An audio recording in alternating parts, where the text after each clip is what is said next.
تو کچھ ذہنوں میں سوال پیدا ہوا کہ یہ جو حج کے مناسک میں صفا اور مروہ جو ہے یہ بھی تو آخر اسی کا تو ان کی کیا حقیقت ہے، کوئی حقیقت ہے یا نہیں؟ فرمایا ان الصفا والمروۃ من شعائر اللہ، یہ بھی اللہ کے شاعر میں سے ہے۔ شاعر کسے کہتے ہیں؟ وہ چیز جو شعور بخشے۔ تو وہ چیزیں کہ جن کے ساتھ اولو العزم پیغمبروں یا اولو العزم انسانوں، اولو العزم اولیاء اللہ کے کچھ حالات و واقعات کا کوئی ذہنی سلسلہ قائم ہوتا ہو، وہ گویا کہ شعور دلانے والے ہوتے ہیں، یاد دلانے والے ہوتے ہیں، اللہ تعالیٰ کی طرف ذہن کو لے جانے والے ہوتے ہیں۔ اس اعتبار سے شاعر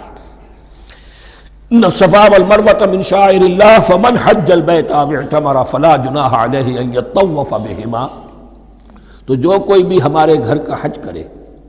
بیت اللہ کا حج کرے یا عمرہ کرے، اعتمر، فلا جناح علیہ، تو کوئی حرج نہیں ہے اس پر، ان یطوف بہما، کہ ان دونوں کا بھی طواف کرے، وہ جو 7 چکر لگائے جاتے ہیں، ان الصفا والمروہ۔ ومن تطوع خیرا، جو شخص جان بوجھ کر بھلا کام کرتا ہے، فإن اللہ شاکر علیم، تو جان لو اللہ بڑا قدردان ہے،